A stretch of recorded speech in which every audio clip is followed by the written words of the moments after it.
बिस्मिल्लाहिर्रहमानिर्रहीम। क्या हाल चाल है? उम्मीद करती हूँ आप सब खैरियत से होंगे। Welcome back my channel Ruby stitching. और इंशाल्लाह आज की वीडियो के अंदर आपको बहुत कुछ सीखने को मिलेगा। वीडियो थोड़ी सी लंबी है लेकिन आपको इसमें पाकिस्तानी शर्ट बिल्कुल फिनिशिंग के साथ, गुम सिलाई के साथ सीखने के लिए मिलेगी। आज की वीडियो की मदद से आप लोग किसी भी फैब्रिक के ऊपर शर्ट को बआसानी कटिंग कर सकते हैं। आज की वीडियो बिगनर्स के लिए बहुत ज़्यादा मुफीद होने वाली है। जिन्होंने कभी शर्ट नहीं सिलाई की है तो उनकी बहुत सारी गलतियां होती हैं। एक शर्ट को कैसे हम साइज़ कर सकते हैं शर्ट को रख के। सबसे पहले हमने बगल का मार्जिन का निशान लगा लिया है, ठीक है। एक तो हमने जो सिलाई के अंदर देना है उस मार्जिन के ऊपर निशान लगाना है, और एक जो सिलाई है आपकी जहाँ पे फिनिशिंग वहाँ पे आपने निशान लगा लिया। 2 निशान को आपने लगाया। इसी तरह हमने फिटिंग को, मिड पॉइंट को और बगल के पॉइंट को हमने निशान लगाया। ये 7 या 6 पॉइंट होता है, ठीक है। ये आपकी फिगर के हिसाब से होता है। और नेक्स्ट जो पॉइंट होता है वो हिप तक का होता है, कमर से। तो ये 6 या 7 होता है, ये भी आपकी फिगर के पॉइंट के होता है। ये तीनों पार्ट्स होते हैं, वो तीनों पार्ट्स के ऊपर आपने डॉट्स लगा लिए हैं, ठीक है। डॉट्स लगाने के बाद हमने इनको मिलाना है, ठीक है।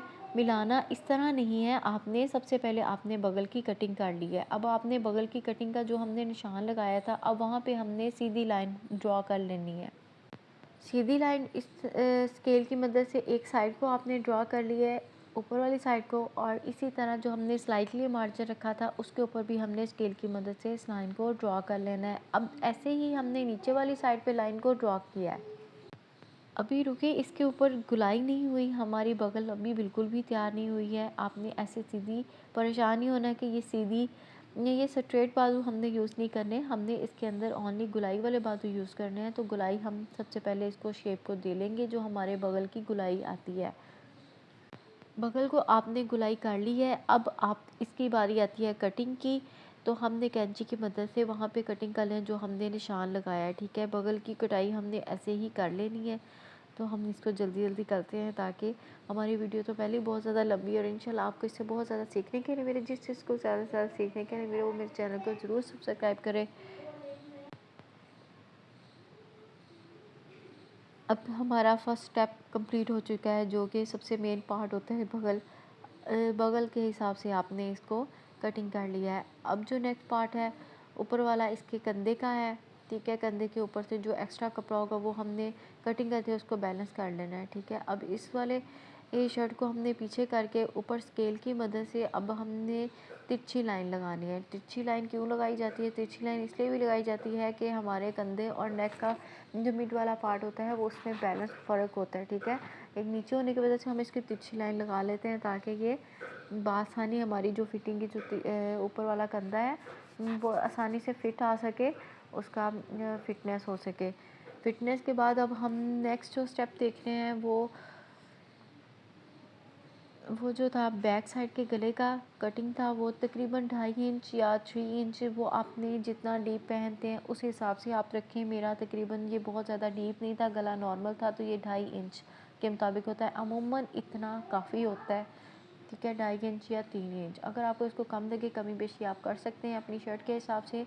इसको साइज़ करके जितना आपने मार्जिन रखना है आप उतना मार्जिन रख लें, और उसके हिसाब से इसको आप कटिंग कर लें। बाकी कपड़ा सिर्फ ओनली सिलाई वाला कपड़ा रखना है, जो मार्जिन आपने रखा होगा उसके अलावा आपने कपड़ा ज़्यादा नहीं रखना, फिर वो एक्स्ट्रा मोटा हो जाता है जब हम उसको सिलाई करते हैं। अब हम इस शर्ट के बैक साइड जो है उसकी भी हमने कटिंग कर ली है। थर्ड पे जो निशान आता है, ठीक है। अब हमारे 2 स्टेप्स हो चुके हैं। अब हमने अपनी फ़िटिंग वाला निशान लगाना है। ढीला ढाला, मैं थोड़ी हल्की सी फ़िटिंग वाली शर्ट सिलाई कर रही थी तो मैंने उस हिसाब से निशान लगाया। आप इसको स्ट्रेट लाइन भी कर सकते हैं, क्योंकि आजकल पाकिस्तानी जो कुर्तियाँ चल रही हैं वो बिल्कुल स्ट्रेट लाइन वाली चल रही हैं, तो आप इसको बिल्कुल स्ट्रेट भी रहने दे सकते हैं। अब हमने अपने तीनों पॉइंट्स के मुताबिक जो हमने डॉट्स लगाए हुए थे उसके मुताबिक स्केल रखा है, और इसके ऊपर वाली तिरछी साइड को हमने इसकी लाइन लगाई और नीचे, और इसके अलावा हमने वो मार्जिन जो हमने सिलाई के लिए रखा है उसके ऊपर निशान लगाया ताकि हमें कटिंग करना में आसानी हो।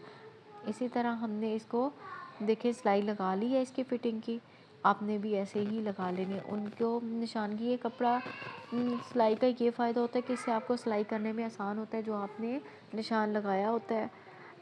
अब आप नीचे वाला पोर्शन देखेंगे कि जो कि आपके जामन का स्लिट्स का है, तो ये स्लिट्स अगर आपने टेढ़ी रखनी है तो तब भी आप इसको ये नहीं कटिंग कर ले, अगर आपने सीधी रखनी है तब भी। पहले मेरा माइंड था कि मैं इसको तिरछा रखूँ थोड़ा सा, लेकिन फिर मुझे लगा कि ये तिरछा अच्छा नहीं लगेगा, तो सो मैंने इसको हल्का सा और कटिंग किया। बिल्कुल स्केल की मदद से भी आप सीधा कर सकते हैं। और वहाँ पे हमने चॉक्स के ऊपर निशान लगा लिया। चॉक्स के ऊपर निशान लगाने के बाद आप इसको सीधा करके भी कटिंग कर सकते हैं। तो आपने इसको सीधा करके अब कटिंग कर लेना है।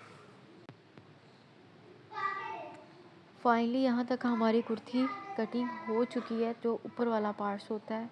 अब आपने नीचे वाला जो 2 पार्ट्स होते हैं शर्ट्स के, फ्रंट और बैक का, जो बैक है वहाँ पे भी आपने ऐसे ही जो डॉट्स होंगे ऊपर वाले डॉट्स के मुताबिक आपने जो निशान होगा उसी स्केल की मदद से वो भी लाइन को ड्रॉ कर लेना है।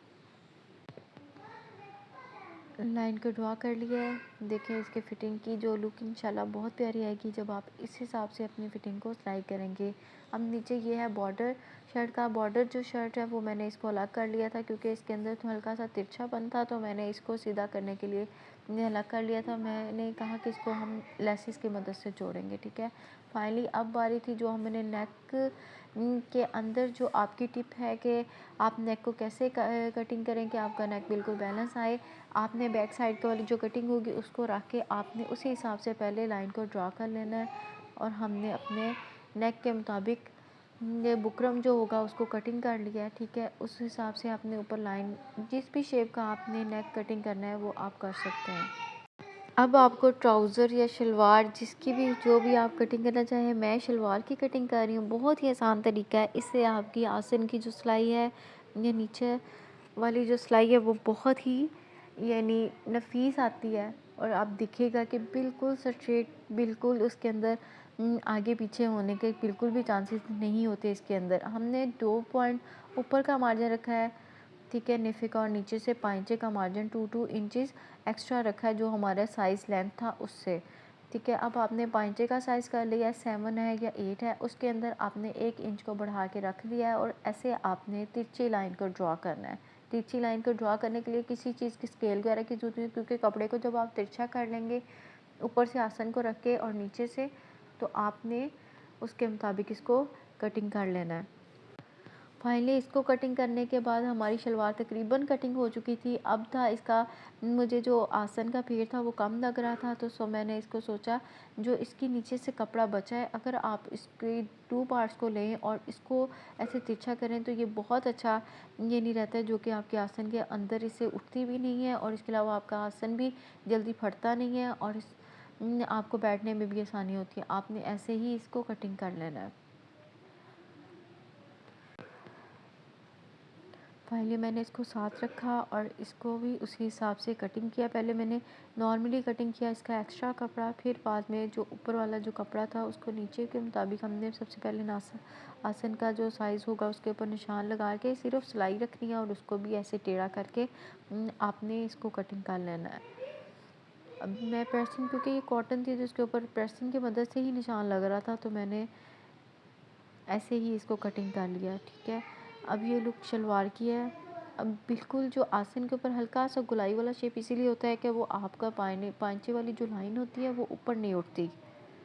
अब हम बाजुओं की कटिंग को देखेंगे, ठीक है। बाजुओं की कटिंग के अंदर ये था कि बगल मुझे कम लग रही थी, तो मैंने जो फिटिंग के अंदर से हमारी जो पीसेस बचे थे मैंने उस हिसाब से यानी उनको लिया ताकि मैं इसके अंदर बगल के अंदर डाल सकूं।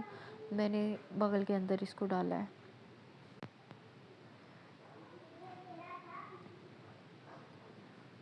इस तरह आप अपना भी जो एक्स्ट्रा कपड़ा होता है, आपको जो इजाफ़ी कपड़ा लेने की ज़रूरत नहीं पड़ती, ठीक है। आप इसको रखें और ऐसे सबसे पहले आप बगल की हल्की सी कटिंग कर लें ताकि आप उसके मुताबिक अपने बगल के अंदर जो कपड़ा डाला है उसको कटिंग कर सकें। अब मैंने अपनी बगल को कटिंग कर लिया है। बगल को कटिंग करने के बाद वो जो नीचे वाला कपड़ा था हमने नीचे से बाजू का मार्जिन लेना है और इसके अलावा उसको तिरछा कटिंग कर देना है।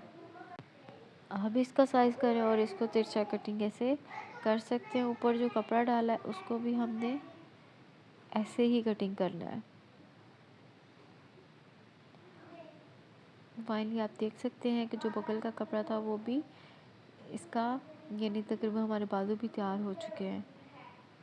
अब ये जो स्टिचिंग की बारी है तो स्टिचिंग के अंदर सबसे पहले हम इसका गला देखेंगे। गला है गुलाई की शेप के अंदर नहीं है, हल्का सा स्टिच है, तो हम इस हिसाब से बुकरम लेके हमने इस हिसाब से कटिंग कर लिया है। ठीक है, वो जो शेप थी उसी के मुताबिक हमने गोल नहीं किया, हालांकि उसी शेप के मुताबिक इसको कटिंग किया है जिस शेप के मुताबिक यानी वो गला बना हुआ था। अगर वो बना ना होता फिर तो हम जो मर्जी शेप रख सकते हैं, अब हमें उसी मुताबिक रखना था तो हमने ये देखें इसकी शेप को कटिंग किया है। अब मुझे लग रहा था कि अब इसको पाइपिंग लगाने की ज़रूरत है, क्योंकि पाइपिंग से इसकी फिनिशिंग और अच्छी आ जाएगी। ठीक है, अब हम इसके गले को उसकी जो फ्रंट वाली साइड है उसकी बैक साइड पे जोड़ेंगे, एक्स्ट्रा कपड़े के ऊपर नहीं जोड़ेंगे। अगर हमने गले के ऊपर पाइपिंग लगानी है तो हमें एक्स्ट्रा कपड़े के ऊपर जोड़ने की ज़रूरत नहीं पड़ेगी, हालांकि उसी के ऊपर जोड़ने की हमें ज़रूरत है। अब जितना भी डीप आपने रखना है उसके मुताबिक आप इसको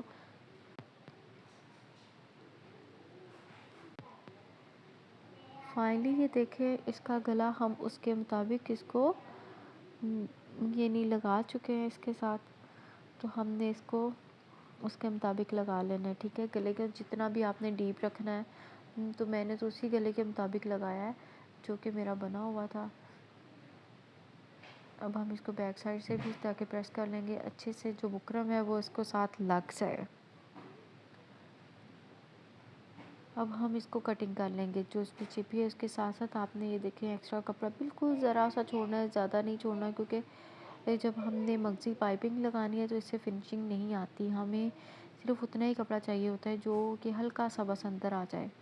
अब मगज़ी लगाने के लिए रेब कपड़ा जो हमारे पास होगी, रेब जिसके अंदर लचक होती है, आपने उस कपड़े को कटिंग करना है ताकि इसकी पाइपिंग लगा सकें। आप देखें इसको आपने कटिंग कर लेना है। ठीक है, रेब ही कपड़ा कटिंग करना है, सीधा करेंगे तो आपकी मगज़ी बिल्कुल भी प्यारी नहीं आएगी, उसकी फिनिशिंग भी अच्छी नहीं आएगी। अगर आप रेब कटिंग करेंगे तो उससे फिनिशिंग आपकी अच्छी आएगी। बैक साइड के गले की पट्टी भी हमने उसके अंदर से ही कटिंग कर लिया, उसको फोल्डिंग करके। अब हमारा ये गला और वो तकरीबन कंप्लीट हो जाएगा, इससे ज़रूरत नहीं पड़ेगी एक्स्ट्रा कपड़े की। बैक साइड की पट्टी है, ठीक है, पहले वाली जो थी पहले वाली पाइपिंग की थी आगे फ्रंट की, और ये हमने बैक साइड को इसको बिल्कुल सीधा कर लेना है आपने। ये भी हमने लचक वाली काटी है ताकि इसके अंदर वो बिल्कुल भी सलवटें ना आए। अब इसकी मगज़ी लगाने की बारी है, तो हमने इस कपड़े को एक साइड से सबसे पहले फ़ोल्डिंग कर लिया है। ठीक है, फ़ोल्डिंग करने से या आप पहले फ़ोल्डिंग भी कर सकते हैं, बाद में भी फ़ोल्ड कर सकते हैं। मैंने तो खैर इसको पहले ही कर लिया था फ़ोल्ड, ताकि मुझे बाद में करना ना पड़े दूसरी साइड से फ़ोल्ड। ऐसे ही आप जैसे बाज़ारी पाइपिंग होती है ना, तो इसकी बिल्कुल लुक वैसे ही आती है। अब इसको बैक साइड पे रखें दूसरी साइड को। ठीक है, जितनी मोटी लगानी है अब आपने उस हिसाब से पाइपिंग यानी सिलाई को लगाना है, उसके साथ साथ आप सिलाई लगाते जाएंगे। अगर आपने बारीक लगानी है तब भी मोटी लगानी, मुझे बिल्कुल नॉर्मली चाहिए थी बारीक सी, तो मैंने उस हिसाब से सिलाई को लगा लिया। अब आपने दूसरी साइड को भी ऐसे ही पाइपिंग लगा लेनी है, जैसे आपने फ़र्स्ट वाली साइड को पाइपिंग लगाई थी ऐसे ही आपने दूसरी साइड को भी पाइपिंग लगा लेनी है। इसको कटिंग कर लें। ठीक है, बैक साइड का भी हमने कपड़ा साथ ही लगा लिया है ताकि हमें बार बार ना उसको, बैक साइड के गले को भी आपने ऐसे सिलाई लगा लिया है। हमने इसको तैयार कर लेना है, इसको हम कटिंग कर लेंगे। अब हमारी जो पाइपिंग थी उसको फोल्डिंग के में आपने कोई लॉन या कॉटन का कपड़ा होता है वो तो ऐसे भी फोल्डिंग हो जाती है, एक दफ़ा सारे आप सलट डाल के उसको सिलाई। अब देखिए मैंने बिल्कुल इसका दबाव जो था नीचे को रखा है, और ऐसे ही सारी जो पाइपिंग है ना उसको एक दफ़ा फोल्ड कर लिया हाथ की मदद से।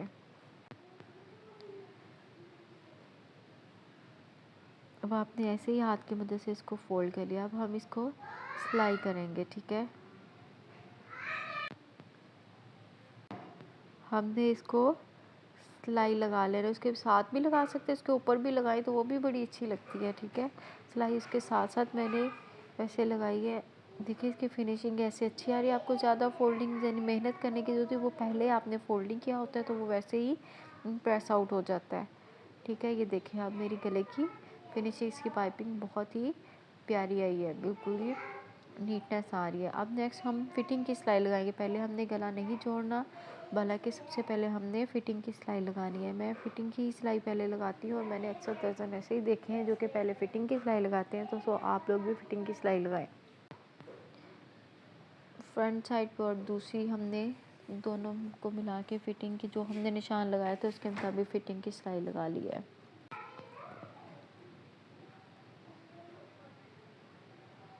ऊपर वाली साइड की फिटिंग की सिलाई लगाने के बाद नीचे वाली साइड को भी हमने लगा लिया, ठीक है जितनी। अब हमने इसको कवर, इसके बाद नेक्स्ट जो स्टेप होता है वो है गले को लगाना है। आपने कंधे की सिलाई लगा ली है।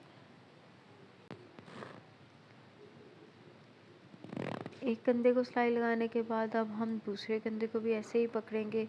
बैक साइड का जो हम इसीलिए फोल्डिंग वाला वो गुम सिलाई यही की तरह आता है कि हमने जो अगले वाला गला होता है वो बैक साइड की जो मगज़ी है उसके अंदर हमने देना होता है। उसको पहले हम सिलाई लगा के बंद नहीं करते। अब नेक्स्ट दामन की बारी थी। दामन को तैयार हमने कैसे किया, ठीक है। दामन जो था उसका बॉर्डर था, हमने जो दामन उसकी सीधी साइड उल्टी साइड लेनी है। बॉर्डर की हमने उल्टी साइड लिया है, हालांकि दामन की सीधी साइड ली है, ठीक है। हमने बॉर्डर को उल्टा करना है सीधी वाली साइड पे ताकि आ जाए।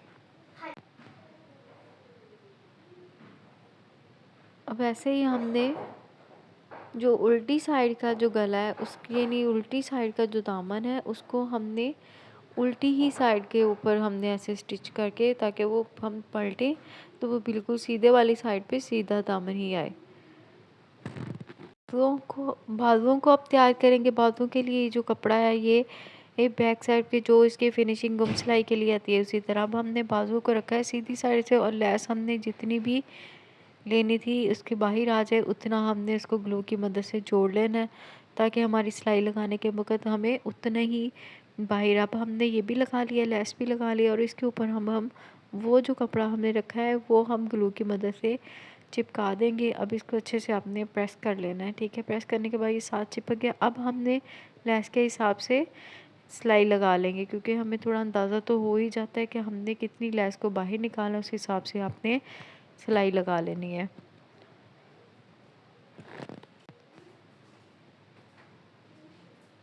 अब हमारी सिलाई कंप्लीट हो गई है। सिलाई कंप्लीट होने के बाद देखें इसकी फिनिशिंग कितनी प्यारी आई है कि ये गुम लेस।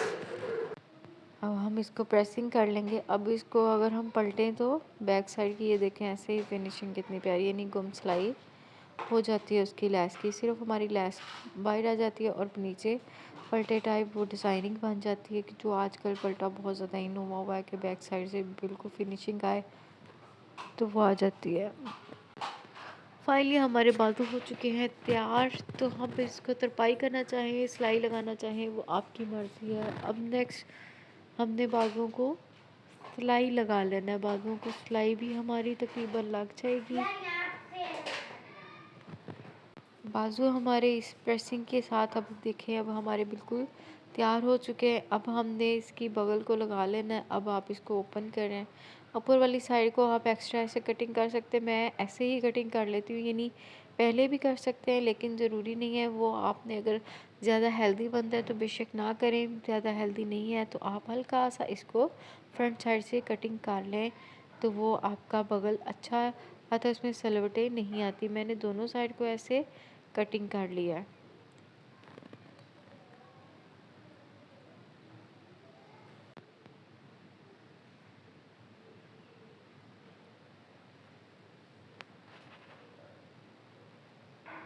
अब हम बैक साइड पे रखेंगे।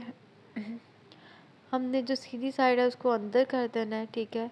अब हमने इसकी सिलाई लगानी है तो इसकी बगल को यानी इसका जो मिड पार्ट है आपने बिल्कुल सिलाई के इक्वल रखना है और उसको आपने सिलाई लगानी है। ऐसे ऐसे सिलाई लगाई, देखिए इसे बिल्कुल ये बराबर आती है, यानी इसका ज़रा सा भी इधर उधर नहीं होता। हमने अपनी बगल को कंप्लीट कर लेना है ऐसे।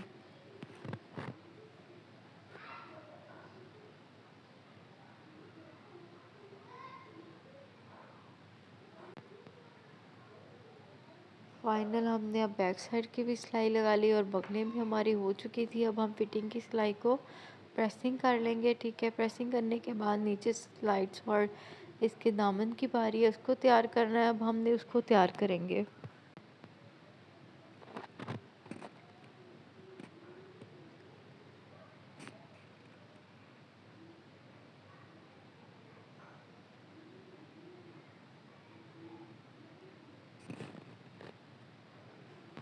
दामन को अब लगा लिया हमने प्रेस, तो अब हम इसको ऊपर की जानिब फोल्डिंग कर देंगे और इसके अंदर हमने लैस देनी है। ठीक है, लैस देनी है। आप इसको ग्लू की मदद से पहले लगा लें और ऐसे फोल्डिंग करके इसके अंदर भी लैस दे दें। इससे दामन बहुत ही डिसेंट और गुम सिलाई के साथ बड़ा प्यारा लगता है। अब देखिए हमने लेस लगा लिया है फाइनल। इसी तरह हमने बैक साइड को बैलेंस करना है। बैलेंस करने के बाद उसके अंदर भी लेस देनी है और हमारा दामन तकरीबन उसका भी ऐसे ही तैयार करना है लेस देने के बाद। दाखिल करो ना।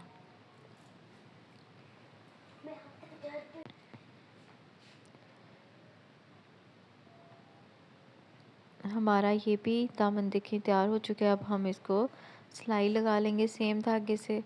ठीक है, जिस कलर का आपका दामन होगा उस सिलाई लगा लेनी है।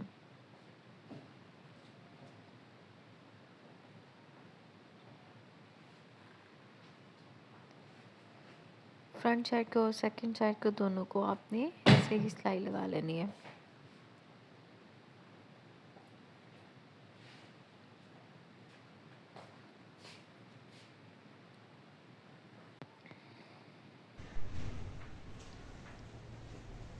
अब इसी तरह हमने रखना है और चॉक्स को हमने फोल्डिंग कर लेना है और इस्त्री की मदद से इसको प्रेस कर लेना है। अब जॉक्स को स्ट्रॉन्ग करने का तरीका आपके साथ अक्सर ये भी इंशाल्लाह मैं आपको अलग से वीडियो को शेयर करूँगी कि आपने सबसे पहले ऐसे जो पट्टी है वो कटिंग करनी है और इसको प्रेस कर लेना है छोटी सी पट्टी को जो आपने चॉक्स के ऊपर चॉक्स को स्ट्रॉन्ग करना है। ठीक है, लॉन के कपड़े तो वैसे भी फट जाते हैं। आपने ऐसे ही सबसे पहले एक साइड पे सिलाई लगानी, नीचे वाले हिस्से को सिलाई नहीं लगानी। आपने ऐसे रखें और रखने के बाद आप सबसे पहले एक पार्ट को सिलाई लगाएं और फिर दूसरी साइड पे नहीं आना, ऐसे इसको फोल्ड करें।